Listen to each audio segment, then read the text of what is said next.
అధిష్టానం తథా కర్త అధిష్టానం తథా కర్త కరణం చ పృథగ్విదం సర్వం చ పృథగ్విదం వివిధాచ పృథక్ చేష్ట వివిధం చ పృథశ్చేష్టా దైవం చైవాత్ర పంచమం. చైవాత్ర పంచమం. ఓకే, ఈ పంచమం అంటే 5. ఓకే, ఈ 5వది దైవం అన్న. అయితే ఇంక మిగిలిన 4 ఏం చెప్పారు? శరీరం అంటే అధిష్టానం అంటే శరీరం. శరీరం సరిగ్గా ఉంటేనే కదా నువ్వు పని చేయగలిగేది. సో అందుకని body should be in right condition, healthy condition and fit condition. అది కర్మ చేసేటువంటి వాడు నీలో ఉండి శరీరంలో ఉండి పనిచేస్తున్నాడు కదా ఆ జీవాత్మ. తర్వాత శరీరంలో ఉన్నటువంటి ఇంద్రియాలు, కరణాలు అంటే ఏంటి? మనకి టూల్స్ ఉంటాయి కదా. మనకి టూల్స్ ఏముంటాయి? మనం చేసేటువంటి కాళ్ళు చేతులు ఇవే కదా మన టూల్స్. కాబట్టి మన ఈ ఇంద్రియాలన్నింటినీ కూడా అంటే 5 పంచేంద్రియాలు, 5 కర్మేంద్రియాలు ఉంటాయి. Okay, 5 sense organs, 5 action organs. ఇవి ఈ 10 కరెక్ట్గా పెట్టుకోవాలి. దాంతో పాటు మనస్సు బుద్ధి కూడా టూల్సే. మనస్సు బుద్ధి కరెక్ట్గా లేదనుకో మన పని సక్సెస్ కాదు. అందుకని అవి కూడా కరెక్ట్గా ఉండాలి. సో ఇంద్రియాలు స్ట్రాంగ్ ఉండాలి, తర్వాత మనస్సు బుద్ధి స్ట్రాంగ్ ఉండాలి. సో ఇవన్నీ ఏమన్నారు? కరణములు అంటే టూల్స్. ఓకే, మీకు టూల్స్ ఉన్నాయి, చేసేవాడు ఉన్నాడు, శరీరం ఉంది. ఇంకేం కావాలి? ఏం చేయాలో తెలవాలి కదా.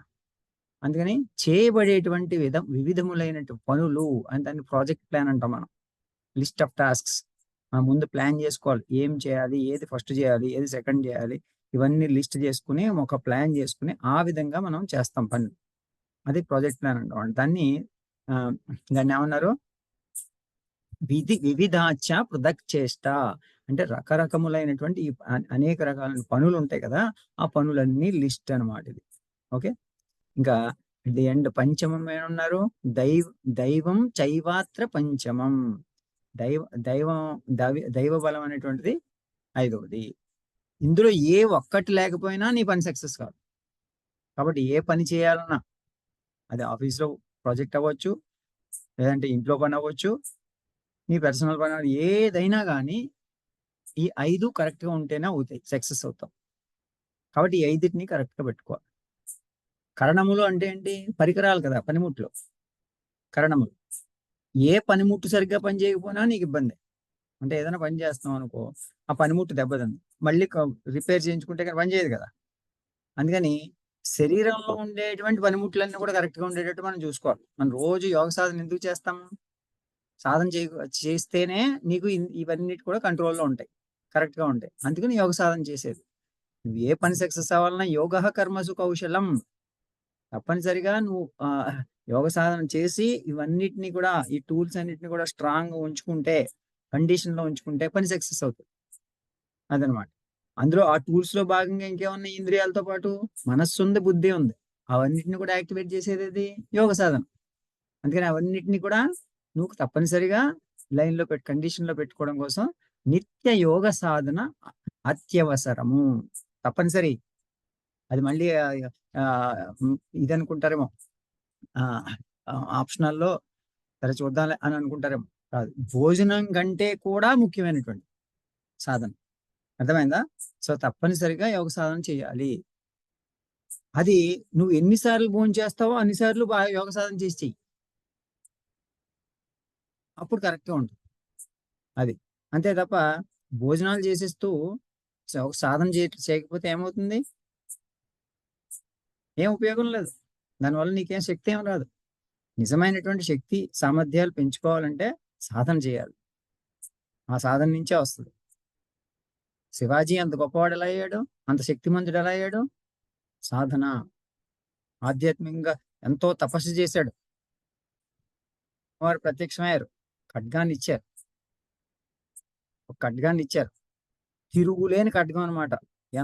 ఎలాంటి శత్రువు వచ్చినా కానీ జయించగలిగేటువంటి ఖడ్గం. ఎంత సాధన చేశాడంటే 24 గంటలు ఒక్క నిమిషం కూడా రెస్ట్ తీసుకోకుండా మొత్తం యుద్ధం చేయగలిగేటువంటి సత్తా ఉంది ఆయనకి. గడగడలాడించేసేవాడు శత్రువుని. ఎలా? ఆ యోగా టెక్నిక్స్ తోటి ఆ గుర్రం మీద 5 సెకండ్స్ నిద్రపోయేవాడంట. 5 సెకండ్స్ అంటే ఇలా కళ్ళు మూసి తెరుచుకునే లోపల ఆయన నిద్ర అయిపోతుంది.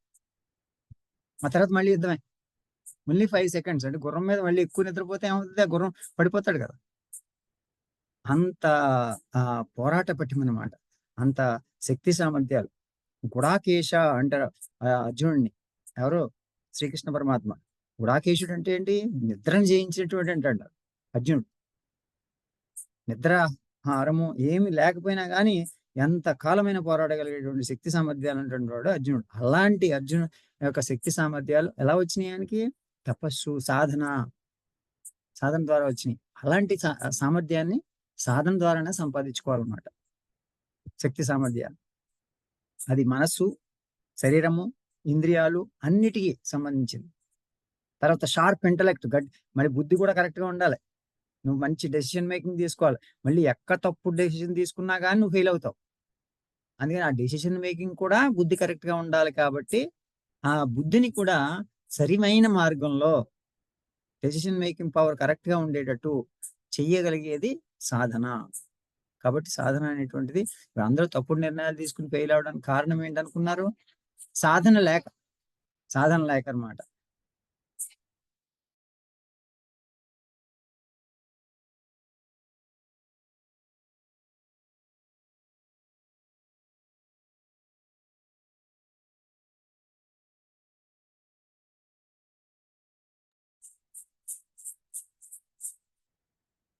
సో అందుకని ఇక్కడ నిత్యము సాధన చేసి ఈ 5టిని కరెక్ట్ గా ఉంచుకోవాలన్నమాట. అంటే మన ఇంద్రియాలన్నింటినీ కంట్రోల్, అంటే కరణాలన్నింటినీ కూడా, టూల్స్ అన్నింటినీ కూడా కరెక్ట్ గా ఉంచుకోవాలి. తర్వాత ప్లానింగ్ అనేటువంటి చాలా ఇంపార్టెంట్. ఏ పని చేసినా ఆ ప్లానింగ్ ఎలా చేసుకోన్నాడు? వివిధమైనటువంటి చేష్టలు, అంటే లిస్ట్ ఆఫ్ టాస్క్. మనం ఒక లిస్ట్ రాసుకుంటాం, ఏమేమి పనులు చేయాలని రాసుకుంటాం కదా. అది కరెక్ట్ గా ప్లాన్ చేయాలన్నమాట. చేసి ఆ పనుల్ని ఏ సీక్వెన్స్ లో చేయాలో ఆ సీక్వెన్స్ లో చేయాలి. అన్నిటికంటే ముందు ఏం చేస్తాం? భగవంతుణ్ణి ప్రార్థించి పని మొదలు పెడతాం. అందుకని దైవానుగ్రహం అనేటువంటిది ముందు తెచ్చుకోవాలన్నమాట. కాబట్టి ఈ ఈ యొక్క శ్లోకాన్ని మళ్ళీ ఒకసారి చదువుకుందాం. అధిష్టానం తదాకర్త కరణం చ పృథగ్విధం వివిధాచ పృథక్ చేష్ట దైవం చైవాత్ర పంచమం. ఓకే, మనం అందరం కూడా పంచకోశ ప్రక్రియ అనేటువంటి మాటను విన్నాం. తెలుసు కదా పంచకోశాలంటే? మనం మామూలుగా ఈ శరీరమే అనుకుంటాం కదా. కాదు, మనకి 5 కోశాలు ఉన్నాయి. ఈ కనిపించే శరీరాన్ని అన్నమయ కోశము అంటారు. అన్నమయ కోశం అంటే దీన్ని ఫుడ్ పెట్టి దీన్ని పోషిస్తూ ఉంటాం, కానీ దీన్ని అన్నమయ కోశము అంటాం. దీని తర్వాత ప్రాణమయ కోశం ఉంది, ప్రాణశక్తిని అంటే ఎనర్జీ లేయర్ అన్నమాట. దీని తర్వాత మనోమయ కోశం ఉంది, మనస్సు. దాని తర్వాత విజ్ఞానమయ కోశం ఉంది, బుద్ధి, ఇంటలెక్ట్, నాలెడ్జ్ అన్నమాట. దాని తర్వాత ఆనందమయ కోశం ఉంది, ఆత్మ. ఈ 5 కోశాలు కలిస్తే మనమే ఈ యొక్క జీవితం అన్నమాట. అందులో మొదటి అన్నమయ కోశం ఆహారంతో పోషిస్తాం కాబట్టి దాన్ని అన్నమయ కోశం అన్నారు. కేవలం శరీరం ఉంటే సరిపోదు కదా.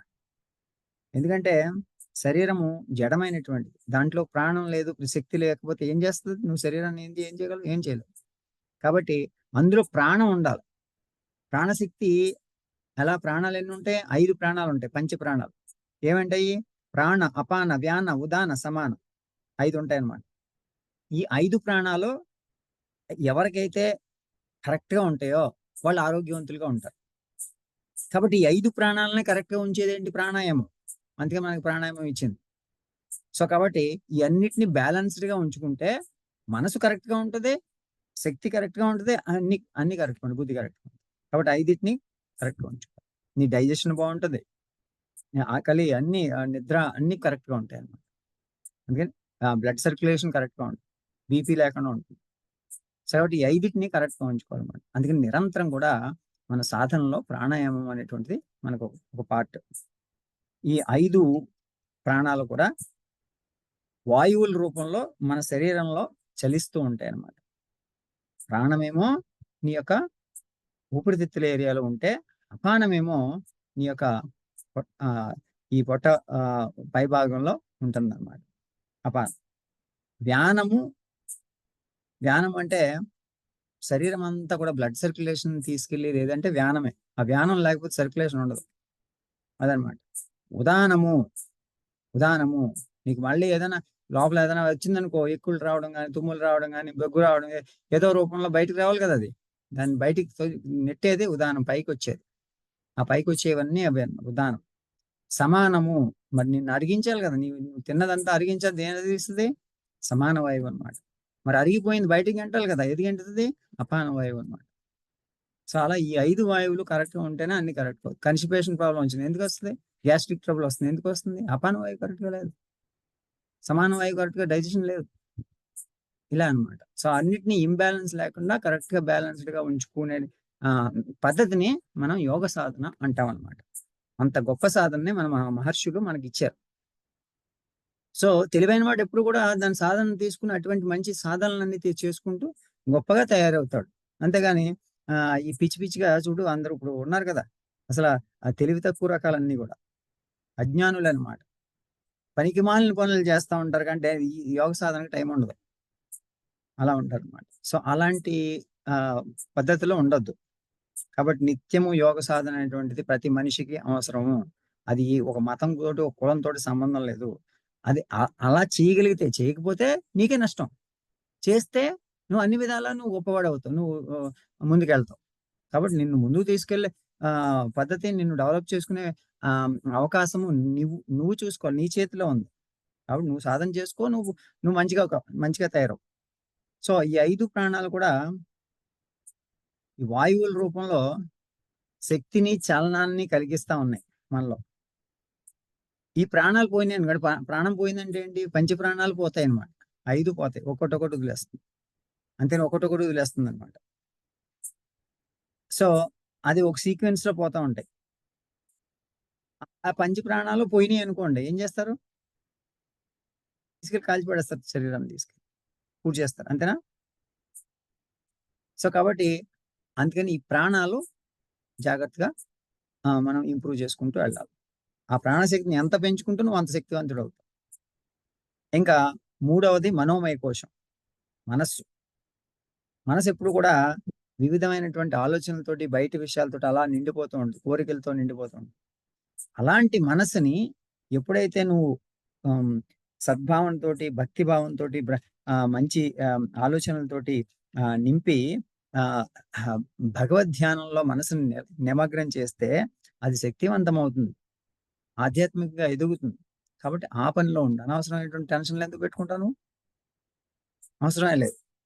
ఏదైనా ఆల్ ఇన్ మైండ్ అనమాట. మైండ్ కరెక్ట్ స్ట్రాంగ్ గా చేసుకున్నావు అనుకో, మైండ్ మనసు అనేటువంటిది పవిత్రంగా ఉందనుకో, నీకేం భయం ఉంటుంది? నువ్వు ప్రశాంతంగా ఉంటావు. మనసు పవిత్రమైతే నువ్వు ప్రశాంతంగా ఉంటావు. కాబట్టి పవిత్రమైనటువంటి ప్రశాంతమైన మనసు ఉంటే ఎప్పుడు మన ఆనందమయ స్థితి ఉంటుందన్నమాట. కాబట్టి ఆ చైతన్యవంతమైనటువంటి ఆ శరీరాన్ని నడిపించడానికి ఒక శక్తి కావాలి. కాబట్టి అదే మనస్సు శరీరం పని చేయించడానికి ఉపయోగపడుతుంది. నువ్వు ఎంత శక్తిమంతుడు, ఆ శరీరం గట్టిగా చాలా బలం ఉండొచ్చు, కానీ మనసు వీక్ అయింది అనుకో. ఇప్పుడు అర్జునుడికి ఏమైంది? అంత శక్తిమంతుడు కూడా ఒక్కసారి మనసు వీక్ అయ్యేసరికి డేలా పడిపోయాడు, మొత్తం అస్త్రాలు ఉండేసాడు, వణికిపోతున్నాడు. ఏమైంది? శరీరం శక్తి ఏమైంది? పోయిందా లేదా? అంటే మనసులోనే ఉందా?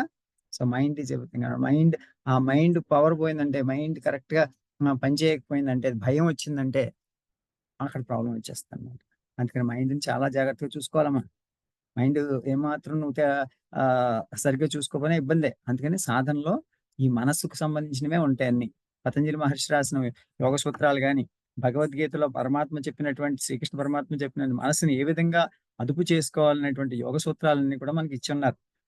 అవి మనం అనుసరించి మనసుని అదుపు చేసుకుని ఆ టెక్నిక్స్ అన్ని నేర్చుకోవాలన్నమాట. అది.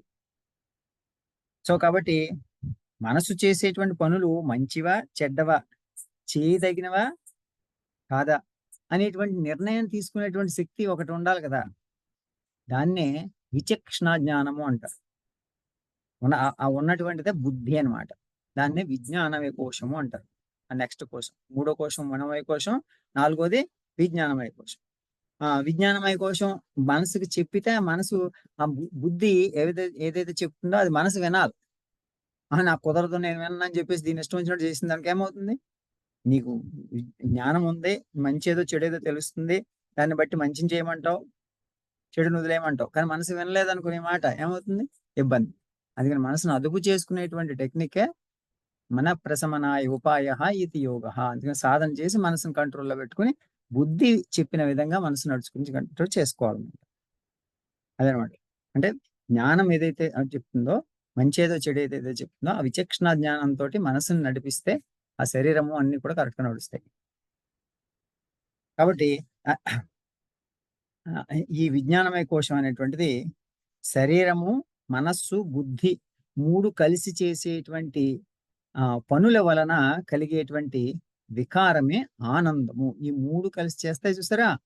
ఈ 3 కలిసి పనులు చేస్తే చేసేటువంటి పనుల వల్ల నువ్వు నిజంగా ఒక రైట్ డైరెక్షన్‌లో వెళ్తా ఉంటే ఆనందమైనటువంటి కోశం నువ్వు గోచరిస్తుందన్నమాట. అదే ఆత్మస్వరూపం.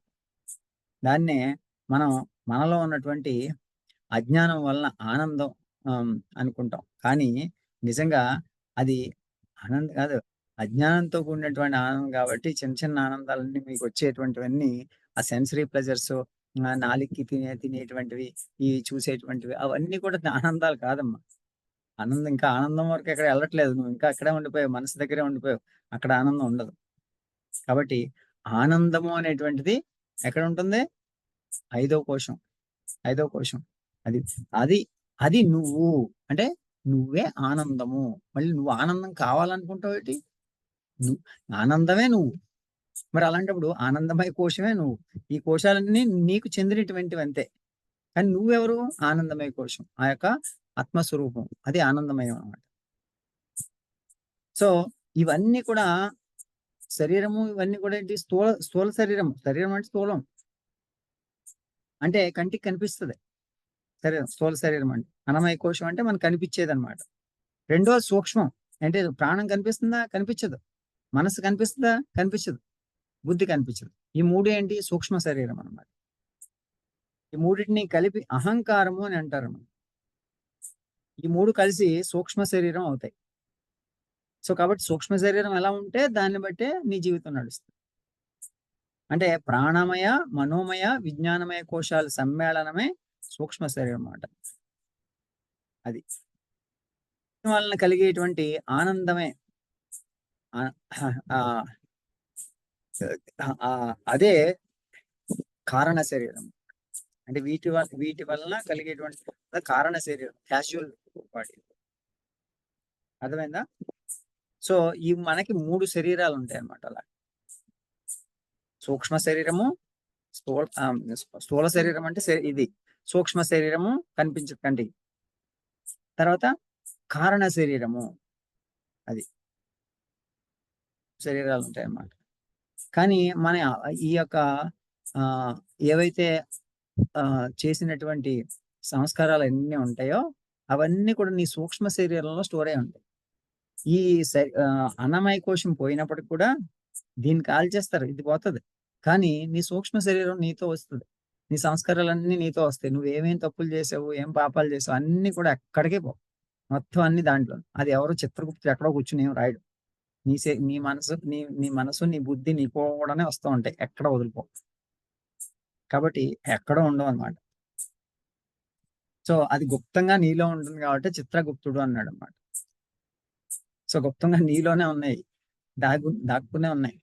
సో, కాబట్టి ఆ మనసుని ఎప్పటికప్పుడు ప్యూరిఫై చేసుకుంటా ఉండి ఈ సంస్కారాలన్నిటిని పోగొట్టుకోవాలన్నమాట. లేదంటే అవి పోజేసుకొని వెళ్తా ఉంటే బాండేజెస్ పెరిగిపోతాయి. మళ్ళా జన్మలో ఎన్ని జన్మలు తీసుకుంటావో నీకే వైనం. కాబట్టి ఈ జన్మ మానవ జన్మ వచ్చింది కాబట్టి ఇది ఉత్కృష్టమైనటువంటిది. ఇలాంటి జన్మ మళ్ళీ దొరుకుతుందా లేదా కూడా చెప్పలేం.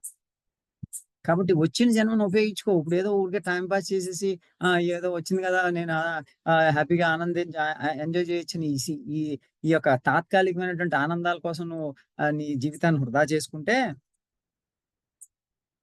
అజ్ఞానం ఇంకోటుండదు. అంత మూర్ఖత్వం ఇంకోటుంది. ఎందుకంటే ఇంత గొప్ప జీవితాన్ని అలా తాత్కాలికమైన చిన్న చిన్న ఆనందాల కోసం శారీరక సెన్సరీ ప్లెజర్స్ కోసం వేస్ట్ చేసుకుంటారా ఎవరైనా?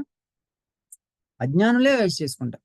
ఒకసారి ఇలాంటి జ్ఞానం తెలిసిన తర్వాత ఎవరైనా చిన్న చిన్న ఆటికి కక్కుర్తి పడతారా? అదనమాట. అసలు ఆనందం అంటే ఏంటో తెలిస్తే మనకు అర్థమవుతుంది దీంట్లో. అసలైన ఆనందం ఎక్కడుంది? నువ్వే ఆనంద స్వరూపుడివి. మరి అలాంటోడు ఆనంద స్వరూపుడు ఎళ్లి నువ్వెక్కడో ఆనందం ఎదుగుతూ ఉంటావు. చిన్న చిన్న ఆటిల్లో ఆనందం కోసం కక్కుర్తి పడతావేంటి? అది మనం గమనించాలన్నమాట. సో, కాబట్టి దేని మీద ఈ పంచకోశ ప్రక్రియ ఆధారం చేసుకొని సరైనత చేసేటువంటి పనులకు ఈ 5 కారణాలు ఉన్నాయన్నమాట. ఇప్పుడు చెప్పుకున్నాయి.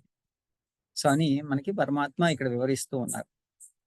సో, కాబట్టి ఇవి మనం చాలా జాగ్రత్తగా అర్థం చేసుకున్నట్టయితే మన జీవితం చక్కగా నడుస్తుంది.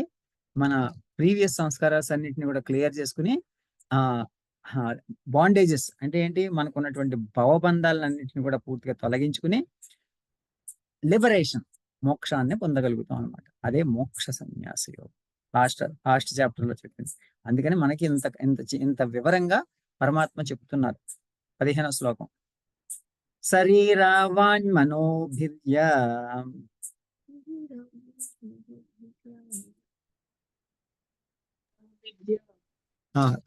కర్మ ప్రారభతే నరః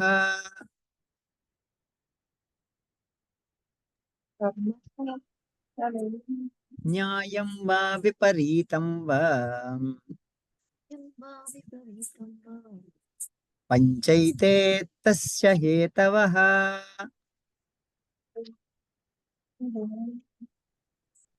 అదనమాట. ఇంతకుముందు మనకి ఆహ్, ఆహ్, అధిష్టానం తదాకర్త అది అందులో ఏం చెప్పారు మనకి? ఏ పని చేసినప్పుడు కూడా అది సక్సెస్ అవ్వాలంటే ఏ పని చేయాలన్నా గానీ 5 కావాలి అని చెప్పారు. ఆ 5టిని మనం తెలుసుకున్నాం. ఇప్పుడేం చెప్తున్నారు? నరులు ఏ పని చేయాలన్నా గానీ శరీరము, వాక్కు, మనస్సు అనేటువంటి త్రికరణములు 3 ఉండాలి.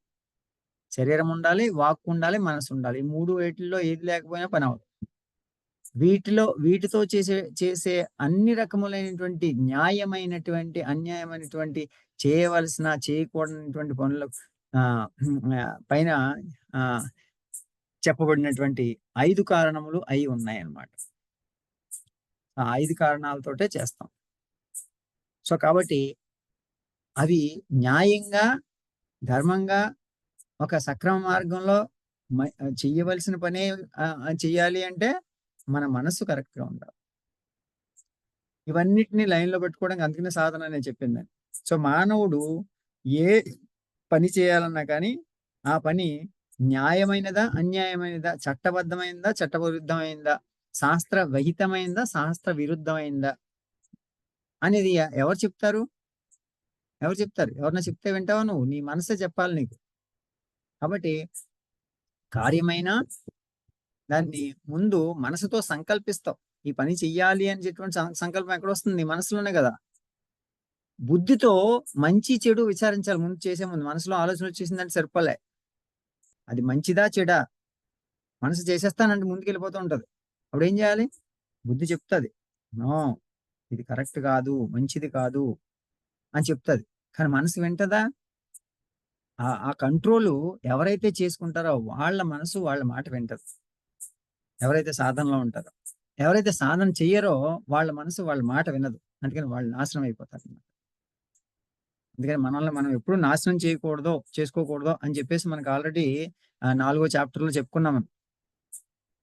సో, కాబట్టి ఇక్కడ హ్మ్. మన మనస్సే మనకి మిత్రుడు, మనకి శత్రువు అని చెప్పేసి చాప్టర్‌లో నీకు చెప్పి ఉన్నారు కదా! మరి నువ్వు మనసుని మిత్రుడిగా చేసుకుంటావా? శత్రువుగా చేసుకుంటావా? మనసుని మిత్రుడిగా చేసుకోవాలి కదా! మరి మిత్రుడిగా చేసుకోవాలంటే ఏం చేయాలి? బుద్ధి ఏది మంచి, ఏది చెడు విచక్షణ జ్ఞానం చెప్పినటువంటి చెప్పినది నీ మనసు వినేటట్టు చేసుకోవాలి. ఓకే. కాబట్టి ఈ ఈ శరీరంలో ఉన్నటువంటి ఇంద్రియాల్లో ఇంద్రియాలతో మనం పనులు చేస్తుంటాం. కాబట్టి మనసుతో, వాక్కుతో, శరీరంతో చేసేటువంటి ఏ పనికైనా గాని ఈ పైన శ్లోకంలో చెప్పబడినటువంటి 5 కారణములు తప్పనిసరిగా ఉంటాయి అని చెప్పారు. శ్లోకంలో నరహ అని వాడారు. నరహ అంటే ఏంటి? నరుడు అంటే ఎవరు? మానవుడు కదా. సో విచక్షణ జ్ఞానం ఉన్నటువంటి వాడినే నరుడు అంటారు. విచక్షణ జ్ఞానం అంటే డిస్క్రిమినేటివ్ పవర్ లేదనుకోండి, నరుడు ఎందుకంటాడు? జంతువు అంటారు. అంతే కదా. సో కాబట్టి నరుడు అన్నారు అంటే నువ్వు అర్థం చేసుకోవాలి. నీకు విచక్షణ జ్ఞానం ఉంది, అది వాడుకుంటున్నావా లేదా నువ్వు? ఎవరో చేసేస్తున్నారని చెప్పేసి ఆ తప్పుడు పని నువ్వు చేసేస్తున్నావు అనుకో, ఎడిక్ట్ అయిపోడు. చూడండి, ఒక ఆల్కహాల్ ఎడిక్ట్ ఉన్నాడంటే అది అది చెడు అని తెలిసినా గానీ మనసు మాటినదో ఆ ఎడిక్షన్ లో ఉండిపోతూ ఉంటాడు. గ్యాంబ్లింగ్ ఆడేవాడు ఉంది, అది ఎడిక్షన్ లో ఉండిపోతూ ఉంటాడు. ఇలా అనేక రకాలైనటువంటి చెడు చేయకూడదని తెలిసినా గాని చేసేస్తూ ఉంటారు. అదే అక్కడ అజ్ఞానము, అవివేకము, దాంతోటే సర్వనాశనం అవుతారు. అవుని ఇప్పుడు ఆ విచక్షణ జ్ఞానం మనిషికి ఉంది, నరుడికి ఉంది. కాబట్టి నరుడు మానవుడు అనే మనిషి అని నువ్వు ఎప్పుడు అనిపించుకుంటావు అంటే ఆ విచక్షణ జ్ఞానాన్ని ఉపయోగించుకుంటే అనిపించుకుంటావు. దాన్ని ఉపయోగించుకోవటం లేదనుకో, నువ్వు మనసు చెప్పినట్టు, ఇంద్రియాలు చెప్పినట్టు అందుకనే మనం ఇన్స్టింక్ట్ కాదు వెళ్ళిపోయేది, ఇంటెలెక్ట్, బుద్ధి చెప్పినట్టు వినాలి మనం. యానిమల్స్ ఇన్స్టింక్ట్ తోటి వెళ్ళిపోతాయి. అక్కడ ఏదైనా అదే దాన్ని బట్టి వెళ్ళిపోతాయి అంటే జరిగిన విషయాన్ని ముందుకే వెళ్ళిపోతుంది. సో కాబట్టి ఇది మనం గమనించాలన్నమాట. సో కాబట్టి ఇక్కడ 18 సంవత్సరాల లోపు పిల్లలు చేసేటువంటి పనులను ఏమంటాం? చైల్డిష్ అంటాం. చిన్నపిల్లలు చేసేటువంటి వాటిని చైల్డిష్ యాక్షన్స్ అంటాం. అది అందులో కొంచెం తప్పులు ఉండొచ్చు. ఇంకా విచక్షణ జ్ఞానం పూర్తిగా రాలేదు కాబట్టి ఇంకా మెచ్యూర్ అవ్వలేదంట. మెచ్యూరిటీ రాలేదు పూర్తిగా. అంటే ఏంటంటే ఇంకా నేర్చుకుంటున్నారు. కొంచెం ఆ ఇన్నోసెన్స్ ఉంటది. ఆ ఎడోలెన్స్ టైంలో వాళ్ళు తప్పుడు నిర్ణయాలు తీసుకుంటారు, తప్పులు చేస్తారు. ఇవన్నీ జరుగుతాయి. కానీ ఒక్కసారి ఈ మెచ్యూరిటీ అలా పెరుగుతునే కొద్దీ మనం ఎలా ఉండాలి? మెచ్యూర్డ్‌గా ఉండాలి. జ్ఞానంతో ఉండాలి. ఇప్పుడు ఎదిగే కొద్దీ కూడా విచక్షణ పోతాం. ఇంకా దారుణంగా తయారవుతుంది. అవునా కదా? ఎందుకంటే ఆ మెచ్యూరిటీ అనేటువంటిది రావట్లే. అది మనం తెచ్చుకోవాలన్నమాట. విచక్షణ జ్ఞానం పెరుగుతూ ఎంతో మెచ్యూరిటీ తెచ్చుకుని ఆ విచక్షణ జ్ఞానం వల్ల ఎమోషనల్‌గా కూడా బ్యాలెన్స్‌గా ఉండాలి. దాన్ని స్పిరిచ్యువల్ గ్రోత్ అంటారు. స్పిరిచ్యువల్ గ్రోత్ ఉన్నప్పుడే, ఆధ్యాత్మికంగా నువ్వు ఎదుగుతున్నప్పుడే నీకు అన్ని విధాలుగా బ్యాలెన్స్‌డ్‌గా ఉండగలుగుతావు అన్నమాట. అర్థమైంది కదా? సో మనకి చూడండి, ఏదైనా అమ్మి, కొని ఇలాంటివి చేస్తానన్నారనుకోండి, ఏదో ప్రాఫిట్ వస్తా ఉంటది కదా. అలాగే మనం పనులు చేస్తా ఉంటే పుణ్యము, పాపము అని యాడ్ అవుతూ ఉంటాయి కదా. అవే బంధాలు కలుగజేస్తాయి అన్నమాట. అవే బంధాలు. సో జంతువులు మొదలైనటువంటివి చేసేటువంటి చేష్టలో పాపము, పుణ్యము, బంధాలు అలాంటివి ఏమి ఉండవు వాటికి. ఎందుకంటే అవి ఇన్స్టింక్ట్ నుంచి వెళ్ళిపోతే వాటికి విచక్షణ జ్ఞానం అవ్వలేదు. వాటి పని చేసిపోతే అది న్యాచురల్ గా నడిచిపోద్ది. చూడండి, ఏ జంతువైనా సరే న్యాచురల్ గా దాని పని అది చేసుకుంటూ పోతుంది. ఆవు గడ్డి తింటది, కుక్క ఏదో తింటది, ఇంకోటి ఏదో తింటది. అలా దాని పని అది చేసుకుంటా పోతే అంటే అవి ఆగవు. వాటి పని వాటికి చేసుకుంటా పోతే అంతే. మళ్ళీ వేరే వాటి గురించి ఏం చూడవు.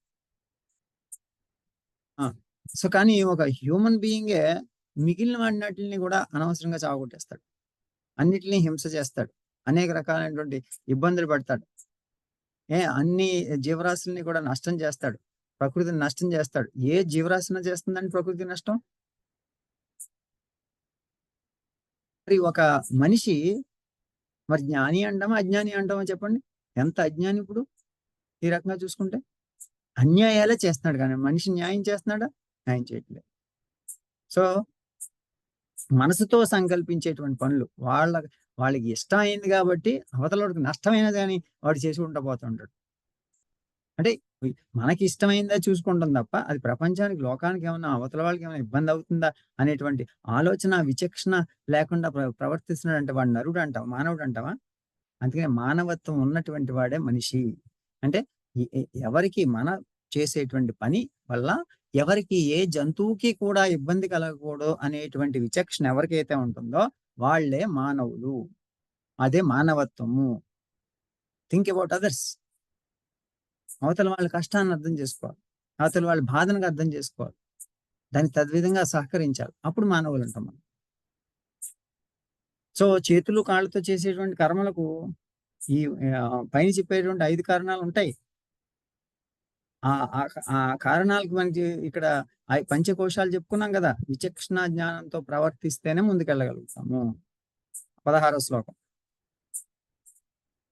తత్రైవం సతి కర్తారం తత్రైవం సతి కర్తారం ఆత్మానం కేవలం తు యః ఆత్మానం కేవలం తు యః పశ్యత్యకృత బుద్ధిత్వా పశ్యత్యకృత బుద్ధిత్వా న స పశ్యతి దుర్మతి. న స పశ్యతి దుర్మతిః. ఇక్కడ ఏమన్నారు? ఈ 5 కారణాలు ఏవైతే ఉన్నాయో ఆ చేసే కర్మల విషయం పక్కన పెడితే ఎవరైతే అజ్ఞానంతో అవివేకంతో శాస్త్రజ్ఞానము బుద్ధి లేకుండా అన్ని కర్మలు నేనే చేస్తున్నానటువంటి అహంకారంతో అన్ని నా వల్లనే జరిగిపోతున్నాయి అని అనుకుంటూ ఉంటాడో అటువంటి అవివేకి కర్మల యొక్క దేహము ఆత్మల యొక్క నిజమైనటువంటి స్వరూపము గురించి తెలుసుకోలేడు. అదే అజ్ఞానము. అదనమాట. కాబట్టి ఏ పని చేసినా మనలో ఉండేటువంటి జీవాత్మ కర్త కాదు. జీవాత్మ కేవలం సాక్షి మాత్రమే. సాక్షిగా చూస్తూ ఉంటుంది. నీ మనసే ఇవన్నిటిని చేస్తూ ఉంటుంది. కానీ ఆ మనసుకి బుద్ధి విచక్షణ తోడైతేనే నువ్వు కరెక్ట్ అయినగా తప్ప రైటా మంచా చెడ అనేటువంటి ధర్మమా అధర్మమా అనేటువంటి ఆలోచన తో సరైన మార్గంలో వెళ్ళగలుగుతాం. అలాంటి ఆలోచన లేకుండా అవివేకంతో నేనే చేస్తున్నానటువంటి అహంకారంతో నీ ఇష్టం వచ్చినట్టు చేసుకుంటా వెళ్తే కనుక ఎంతో పాపాలు తర్వాత నష్టాలు నువ్వే చేసుకుంటావు అన్నమాట. సో ఆత్మస్వరూపాన్ని కర్మల స్వభావాన్ని సరిగ్గా అర్థం చేసుకోలేని మానవులు ఈ శరీరమే ఆత్మ అని అనుకుంటూ ఉంటారు. నేనే నేనే అంటే ఏమనుకుంటారు? ఈ శరీరమే నేను అని అనుకుంటుంటారు. అది కాదు, తప్పది. ఈ శరీరం నేను ఎలా అవుతుంది? ఇది నేను కాదు కదా. ఇది నా శరీరము అని నువ్వు చెప్తున్నావు ఎందుకు మళ్ళా? ఇదేంటంటే దిస్ ఇస్ మై బాడీ అంటున్నావు, దిస్ ఈజ్ మై హ్యాండ్ అంటున్నావు, దిస్ ఈజ్ మై హెడ్ అంటున్నావు. నువ్వెవరు అసలు? ఎప్పుడైనా ఆలోచిస్తున్నావా? మళ్ళీ ఇది నేను అంటున్నావు మళ్ళీ. ఎంత అజ్ఞానం అది? తప్పు కదా, అది కరెక్ట్ కాదు. సో కాబట్టి అక్కడ నువ్వు అనేటువంటిది ఎవరో ఉంది. దానివల్లే నువ్వు ఇది నా శరీరము, దిస్ ఇస్ మై బాడీ అంటున్నావు, దిస్ ఇస్ మై మైండ్ అంటున్నావు. అంటే something is there, you are there. You అనేది different from this body and this mind కదా.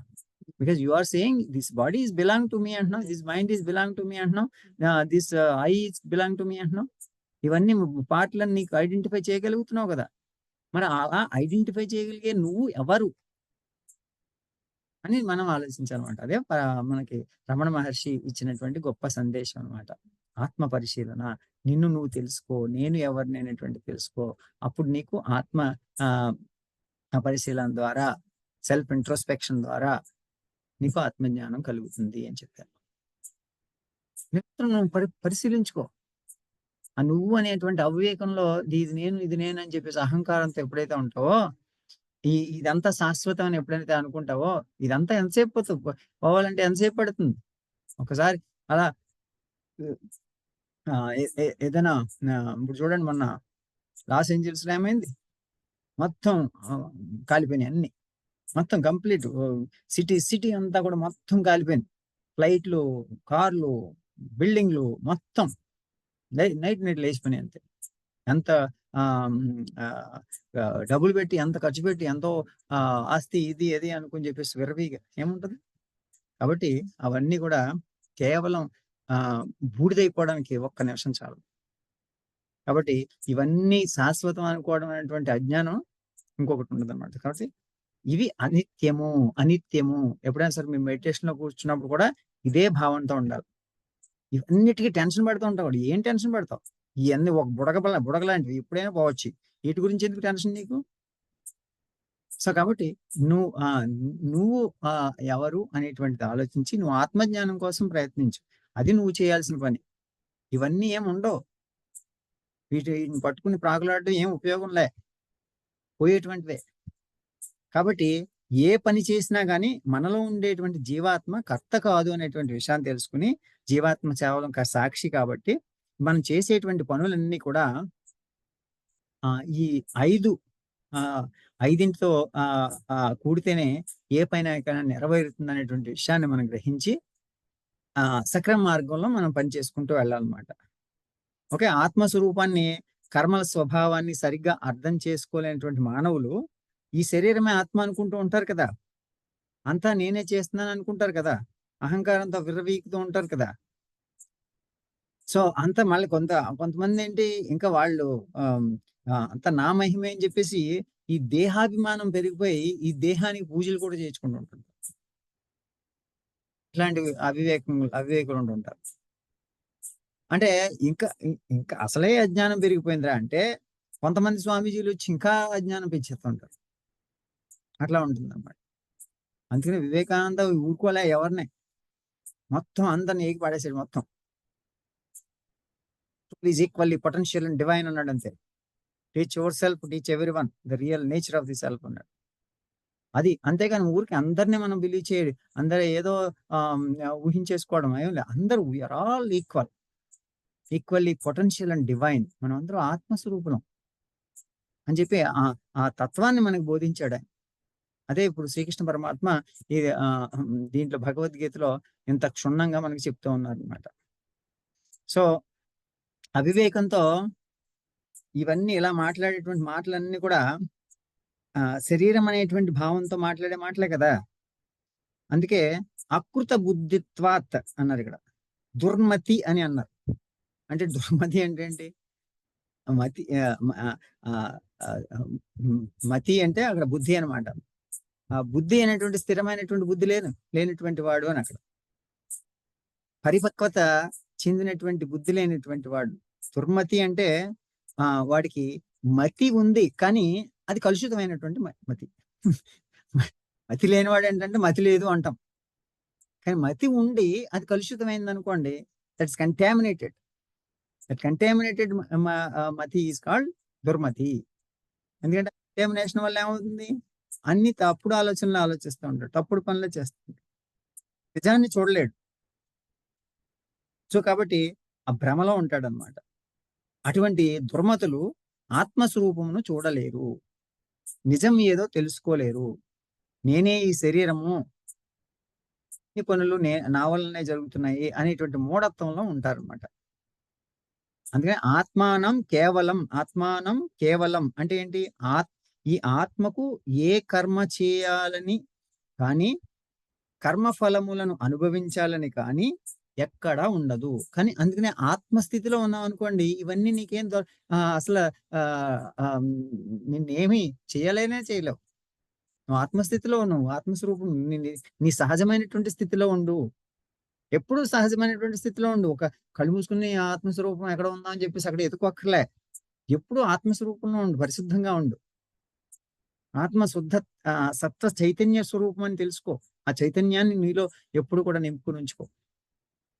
ఆ శరీరాన్ని కేవలం అది ఒక వాహనంగా భావించు. ఆ విధంగా మన శరీరాన్ని నడిపించుకోవాలన్నమాట.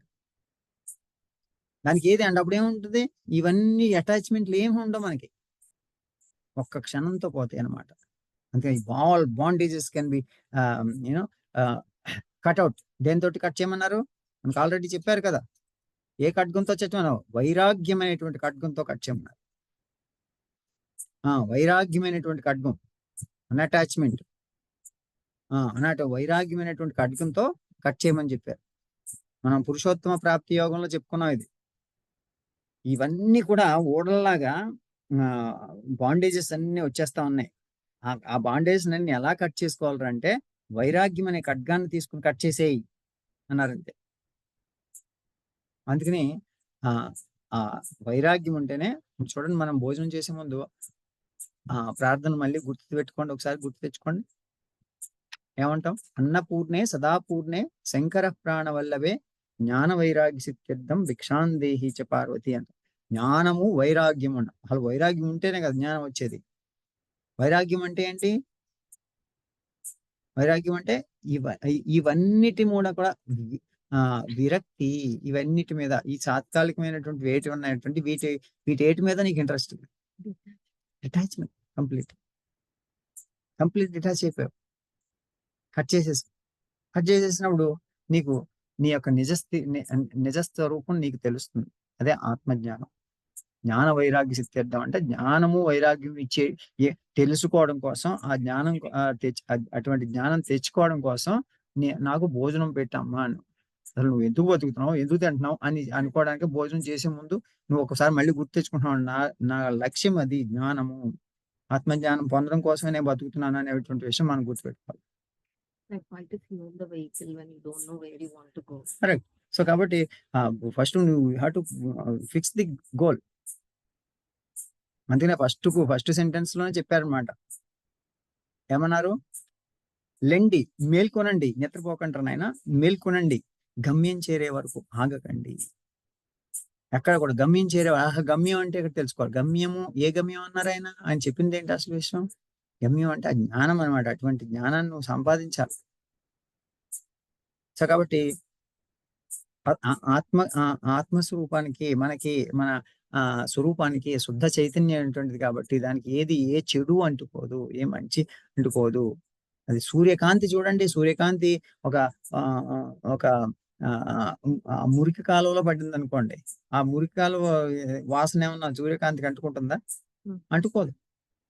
అలాగే మనం ఈ ప్రపంచంలో జీవిస్తున్నప్పుడు కూడా అది మంచైనా చెడైనా, ఒక సూర్యకాంతి ఒక కమలం మీద పడితే కమలం ప్రకాశిస్తుంది, అక్కడ నీళ్ల మీద పడితే నీళ్లు ప్రకాశిస్తాయి, అన్నిటి మీద ఒకేలాగా ప్రకాశిస్తుంది. ఆ సూర్యకాంతికి ఏం అంటుకో. అలాగే మన ఆత్మస్వరూపాన్ని కూడా ఈ యొక్క ప్రాపంచిక విషయాలు ఏది కూడా అంటుకోవు. మనం అంత నిర్మలమైనటువంటి స్వచ్ఛమైనటువంటి స్వరూపులము అని మనం తెలుసుకోవాలన్నమాట. సో దీనికి వ్యతిరేకంగా ఆలోచించేటువంటి వాడిని దుర్మతి అంటారు అన్నమాట. దుర్మతి అంటారు. సో మరి నరుడు ఎలా వ్యతిరేకంగా, అసలు ఇలా వ్యతిరేకంగా ఎందుకు ఆలోచిస్తున్నాడు అంటే దానికి ఒకటే సమాధానం, అకృత బుద్ధి. దీంట్లో చెప్పారు అకృత బుద్ధి. వాడికి బుద్ధి ఉంది కానీ అది పరిపక్వము లేనటువంటి బుద్ధి. అకృత బుద్ధి అంటే అది పరిపక్వం లేదు, నాట్ మెచ్యూర్. అందుకనే నసపశ్యతి అన్నారు. నసపశ్యతి అంటే ఏంటి? అటువంటి దుర్మతి నిజాన్ని నిజంగా చూడలేడు. పశ్యతి అంటే చూడడం, నసపశ్యతి అంటే చూడలేడు, నిజంగా చూడలేడు, దాని విరుద్ధంగా చూస్తాడు, రివర్స్ లో అర్థం చేసుకుంటాడు. నేను వేరు, శరీరం వేరు అని అనుకోడు, నేనే శరీరం అని అనుకుంటుంటాడు. చూడండి ఎలా ఉంది, అలాగే అనుకుంటారు కదా, అవునా కదా? శరీరం అన్ని నేను చేసేస్తున్నాను అంటాడు, అన్ని నా వల్లనే జరిగిపోతాయి అంటాడు. అంటే అహంకారంతో ఉంటాడు అనమాట ఎప్పుడు కూడా. కళ్ళు మూసుకుపోయి ఉంటాయి. కొంతమంది చాలా అహంకారంతో ఉంటారు, మీరు చూసారు లేదు. అటువంటి వాడిని కళ్ళు ఉండి గుడ్డివాడు అన్నారు. మరి ఆ దుర్మతి బుద్ధి పరిపక్వత చెందాలంటే గురువును ఆశ్రయించాలి, శాస్త్రమును చదవాలి, సాధన చేయాలి, అర్థం చేసుకోవాలి. అది ఒక్కటే మార్గము. అదన్నమాట. 17వ శ్లోకంలో చదువుకుందాం. ఓం తత్సదితి శ్రీమద్భగవద్గీతాసు ఉపనిషత్సు బ్రహ్మ విద్యాయాం యోగ శాస్త్రే శ్రీకృష్ణార్జున సంవాదే మోక్ష సన్యాస యోగో నామ అష్టాదశోऽధ్యాయః. త్వమేవ మాతా చ పితా త్వమేవ బంధూ చ సఖా త్వమేవ విద్యాం ద్రవిణం త్వమేవ సర్వం మమ దేవదేవ. సర్వం మమ దేవదేవ. సర్వం కూడా పరమాత్మ స్వరూపంగా భావించి ప్రశాంతంగా ఒక 2 నిమిషాలు ధ్యానంలో కూర్చోండి.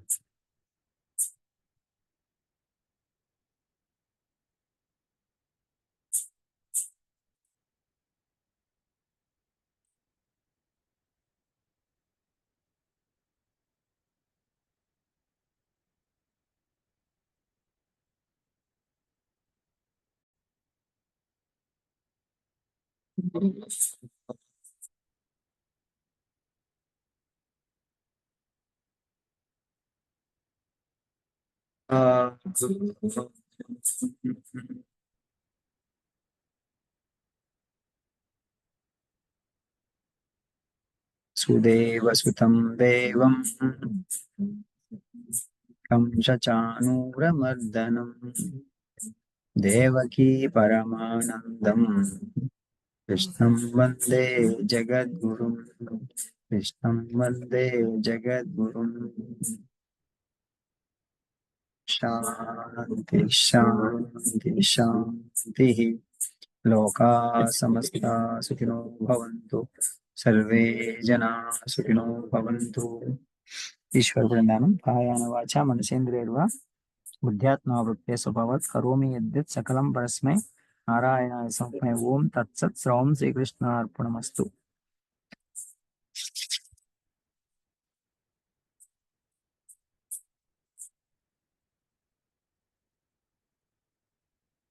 హరి ఓం. జై Shriram. Thank you, sir. Thank you. Thank you, sir. Thank you.